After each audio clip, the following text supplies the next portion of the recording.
Barnaby Thorne demanded a custom leather belt to show off his stolen wealth, but he didn't know his suitor had turned the hide into a slow-motion trap.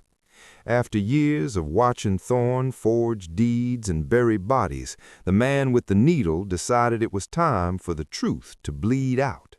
Inside the lining lay a secret of sharpened copper that would turn Thorne's own temper into his executioner.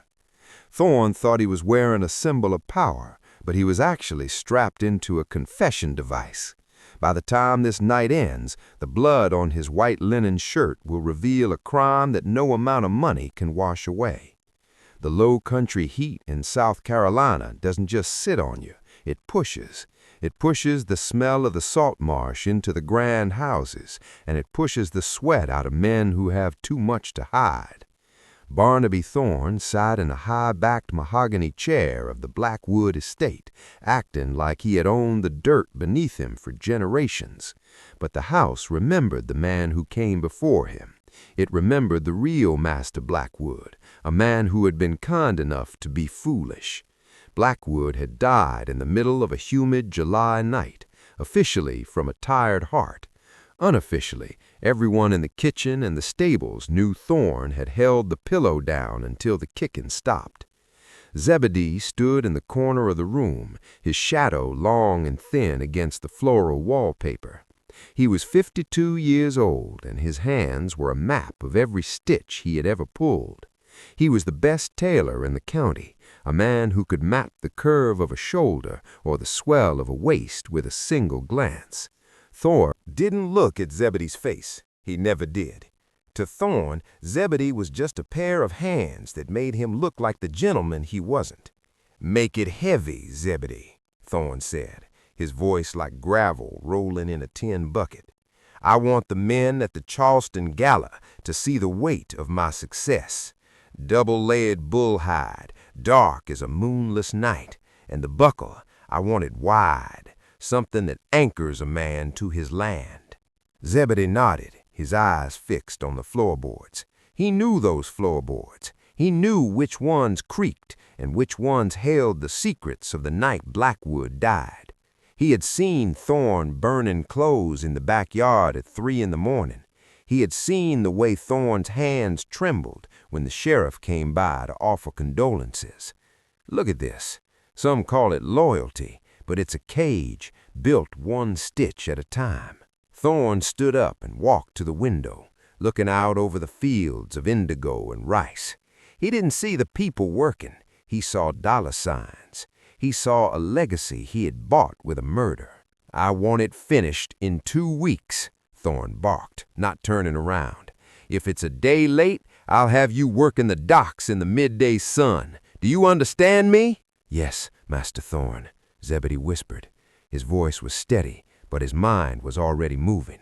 He wasn't thinking about the leather. He was thinking about the copper. The next morning, the sun hadn't even cleared the trees when Cyrus, the stable hand, arrived at the back door of the sewing room. He was carrying a bundle of fresh hay for the small stove, but tucked deep inside the dry grass was something that didn't belong in a tailor's shop.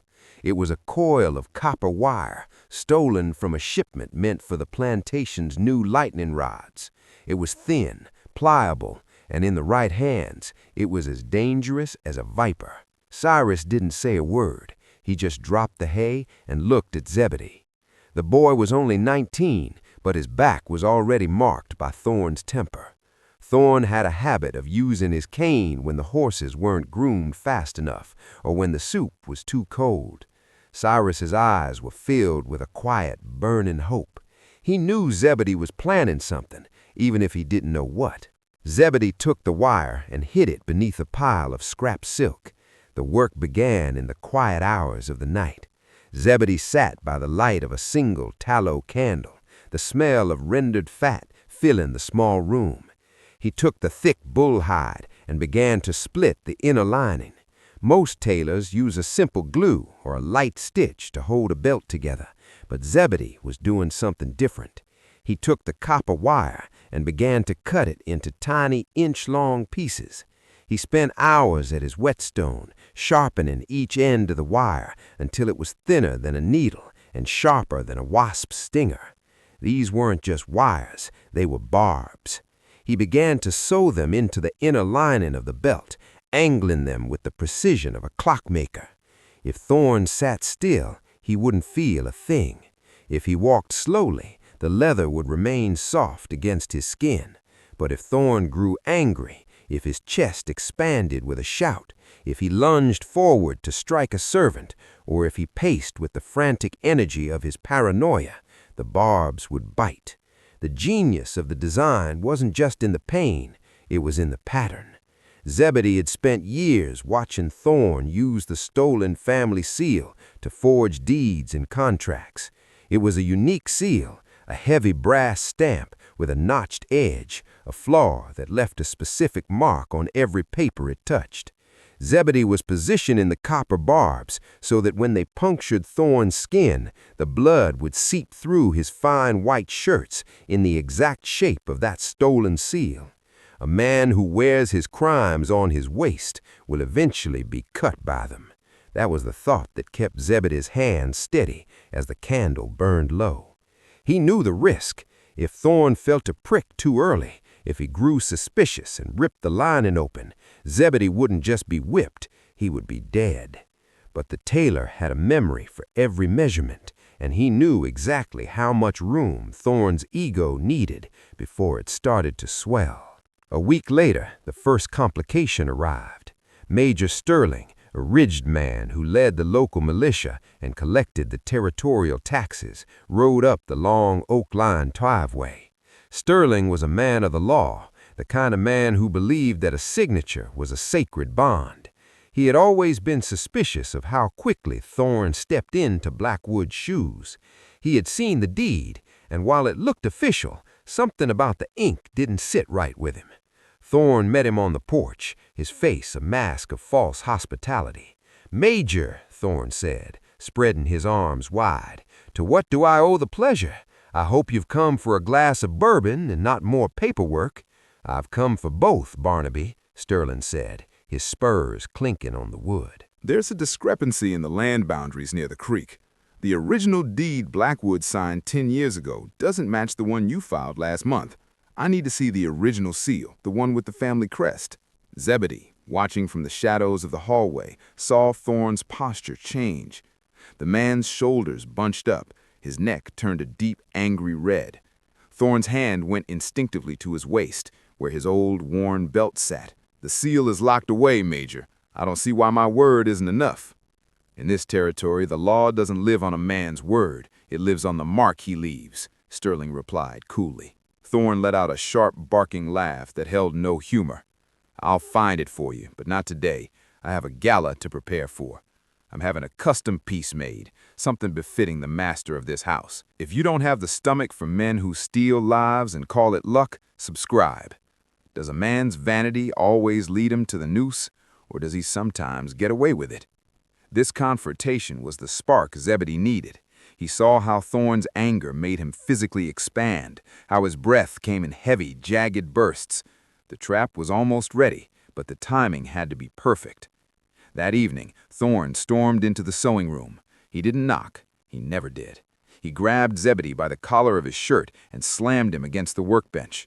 The smell of bourbon and stale tobacco was thick on his breath. "The belt," Thorne hissed. "I want it for a fitting, now." Zebedee's heart hammered against his ribs like a trapped bird. The copper barbs were already in place, but the oil he needed to coat them with to make sure they slid into the skin without immediate resistance hadn't been applied yet. "It's not ready, Master. The leather is still stiff. It needs to be worked." Thorne didn't listen. He reached across the table and snatched the heavy, dark belt. He ran his thumb along the outside. It felt smooth, expensive, and powerful. "It looks ready to me. Put it on me, old man. Let's see if you're worth the food I waste on you." Zebedee's hands shook as he took the belt back. He had to be careful. If he buckled it too tight now, Thorne would feel the barbs immediately. He had to play the part of the perfectionist. "Please, Master Thorne, the lining is still curing. If you wear it now, it will ruin the shape. It won't sit right on your hips. You'll look common." The word common was the only thing that could stop Barnaby Thorne. He thrived on the idea of being elite. He slowly let go of Zebedee's collar, his eyes narrowing. "Common? I am the wealthiest man in this parish, and you should look it, master," Zebedee said, bowing his head to hide the sweat on his brow. "Give me 3 more days. I need to soften the interior. It will feel like silk against you, I promise." Thorne spat on the floor and walked out, the heavy thud of his boots echoing down the hall. Zebedee slumped against the table, his breath coming in gasps. He looked down at his hands. He had almost been caught. But as he looked at the belt, he realized something. Thorne's impatience was his greatest weakness. The man was so eager to show off his stolen life that he wouldn't notice the weight of the truth until it was already sinking into his flesh. In the corner, Thesa, the house servant, slipped through the doorway. She had been watching from the hall. She was the one who had seen Thorne burning the clothes, the one who knew where the hidden safe was. She looked at the belt, then at Zebedee. "He's getting worse," she whispered. "He's talking about selling Cyrus to the traders in the morning. He says the boy is too slow."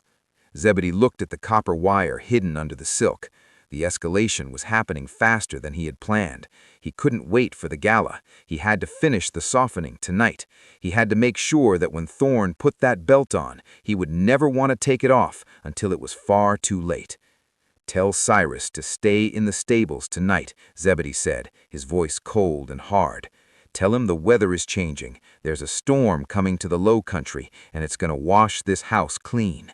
Thea nodded and vanished into the darkness. Zebedee picked up his needle. He didn't need the candle anymore. He knew the shape of the belt by heart.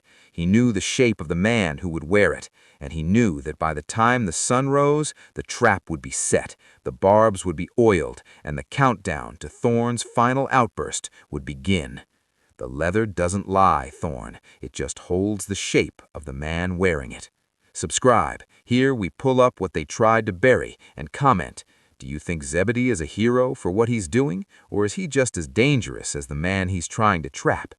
The room went silent as Zebedee pulled the final thread through the heavy bull hide. The belt was finished.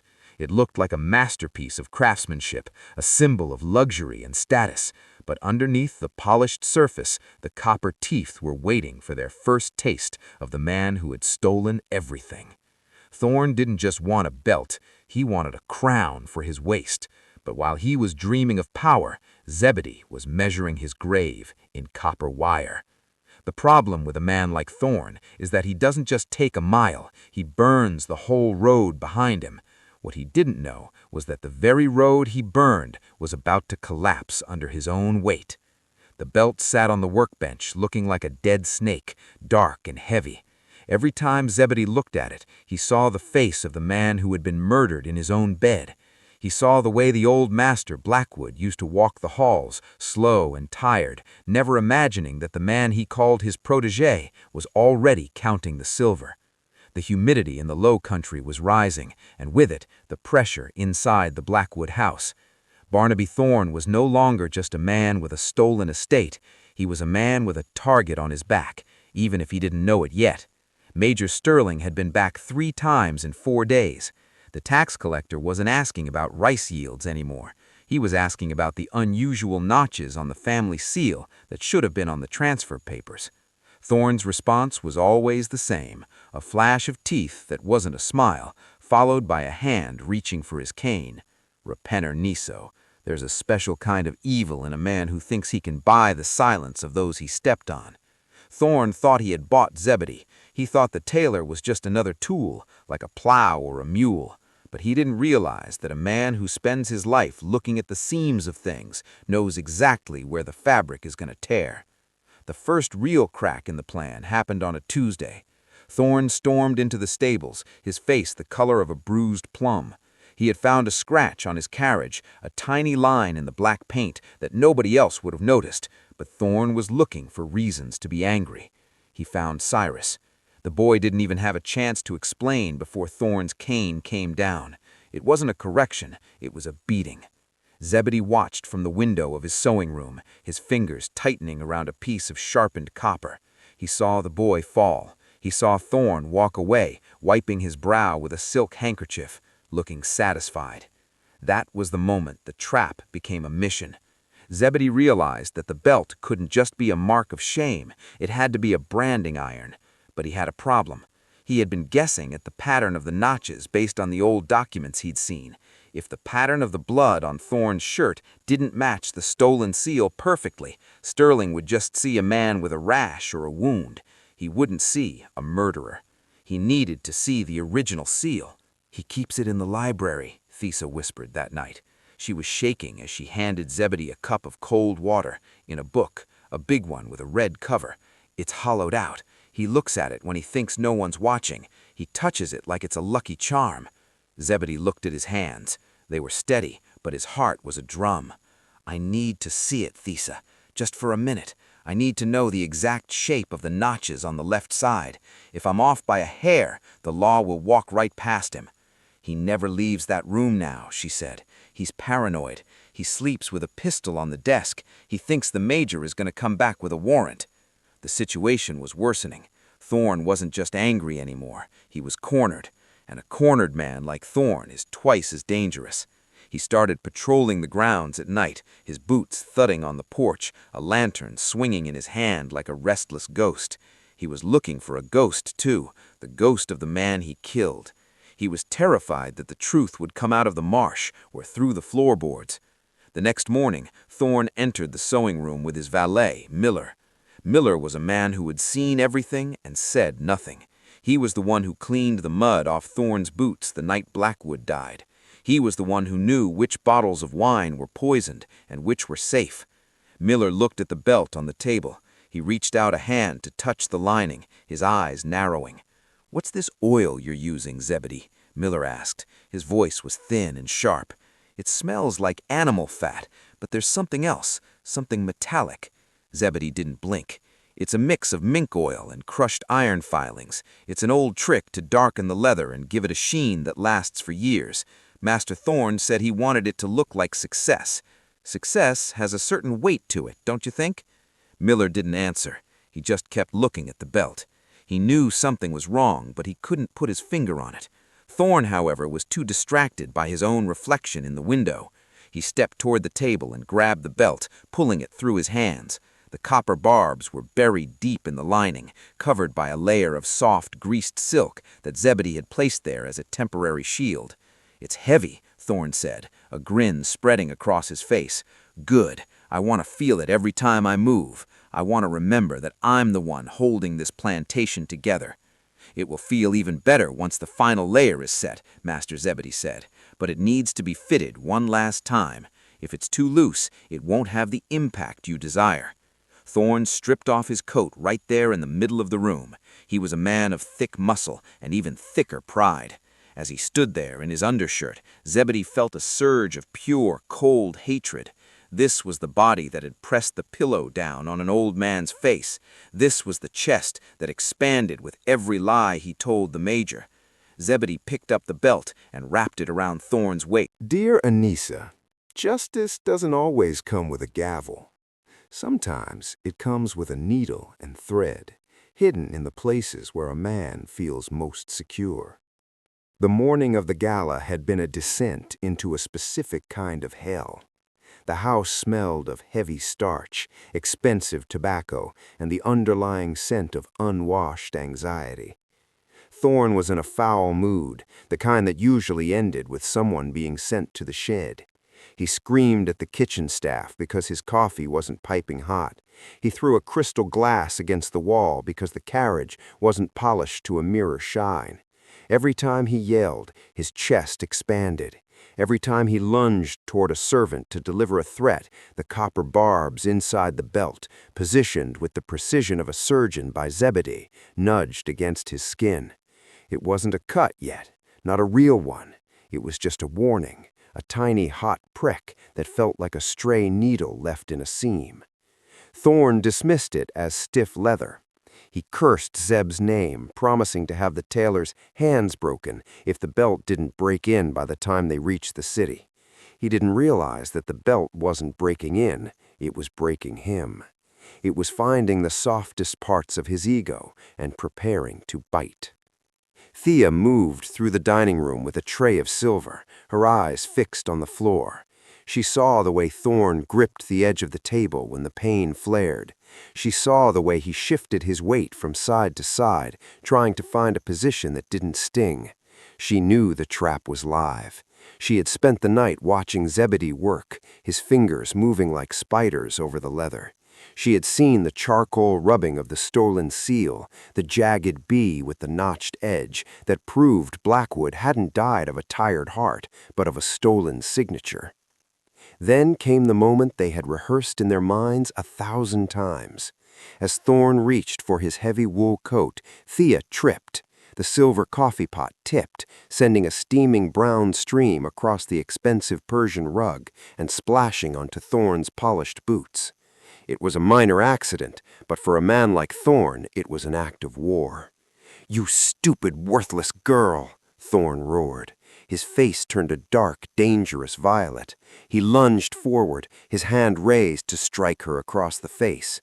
That sudden, violent movement was exactly what the copper teeth were waiting for. As Thorn's torso twisted and his lungs filled with the air of his rage, the belt tightened. The barbs, coated in the metallic oil that Zebedee had prepared, didn't just prick, they latched. They sunk through the silk lining and found the skin above his hip. Thorn winced, his hand freezing mid-air. A momentary look of confusion crossed his face, a flicker of genuine physical shock. Zebedee was there in an instant. He stepped out of the shadows of the hallway, a damp cloth in his hand, ostensibly to save the master's coat. He moved with a practiced humility, bowing low as he reached for Thorn's waist. "Forgive the girl, master. Let me adjust the fit. The leather is reacting to the humidity. It needs a tailor's touch." In that split second, while Thorn was distracted by his own pain and his desire to see Thea punished, Zebedee's fingers moved with lightning speed. He wasn't adjusting the leather, he was reaching for the heavy, hollowed-out buckle. He had the stolen seal hidden in his palm, the actual brass stamp that Thea had managed to lift from the library while Thorn slept. With a click that was swallowed by the sound of Thorn's heavy breathing, Zebedee snapped the seal into the hidden compartment of the buckle. The evidence was now literally strapped to the murderer's body. If you can't stand a man who thinks he can wash the blood off his hands with expensive wine, subscribe to the channel and tell me, was that first drop of blood an accident or a signature? Thorn pushed Zebedee away with a grunt. He didn't notice the seal was gone from his library, and he didn't notice it was now inches away from his spine. He only felt the lingering sting in his side. "Get away from me, both of you. I have a carriage to catch. If this belt isn't comfortable by the time I reach Charleston, Zebedee, I'll have your skin for the next one." The carriage ride was a slow torture. Thorn sat stiffly on the velvet cushions, his hands gripped tight on his knees. Every bump in the road, every sway of the carriage was a reminder of the copper teeth. He was sweating despite the cool morning air. He thought it was just the excitement of the gala, the thrill of finally being accepted by the low-country elite. He imagined the looks of envy on the faces of the other planters when they saw his new estate, his new wealth, and his custom-made finery. He didn't realize that his own body was reacting to the intrusion of the copper, the metallic oil starting to seep into the tiny punctures. The turning point came when they reached the outskirts of the city.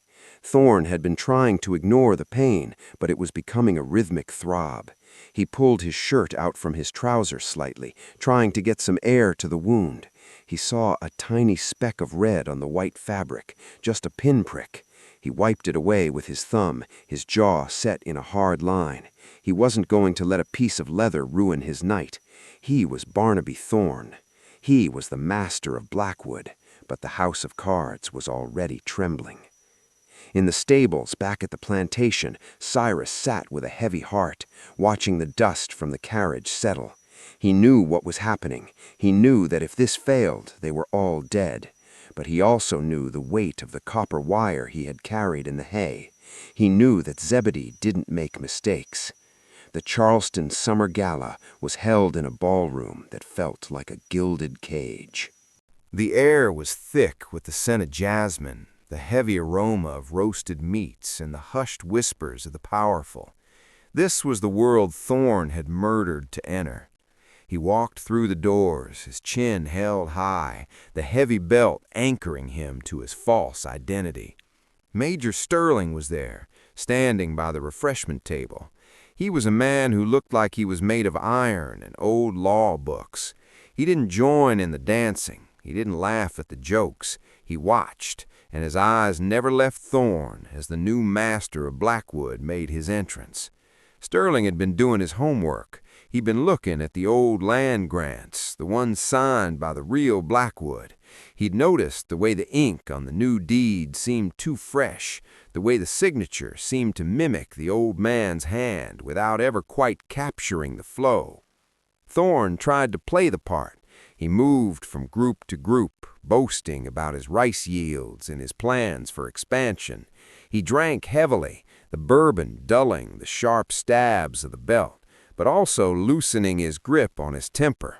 He felt invincible. He felt like he had finally outrun the ghost of the man he had smothered. "A fine belt, Thorne," one of the planters remarked, pointing a cane at the dark leather. "Heavy work. Looks like it cost a fortune." "It's more than a belt," Thorne said, his voice rising with the confidence of the alcohol. "It's a statement.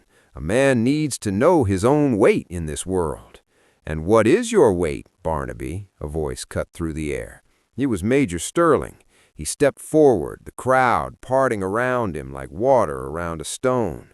He held a copy of the deed in his hand, folded neatly. "I've been comparing the marks on this paper to the old records. There's a notch in the Blackwood seal, a very specific jagged chip on the left side. It's missing from your recent filings.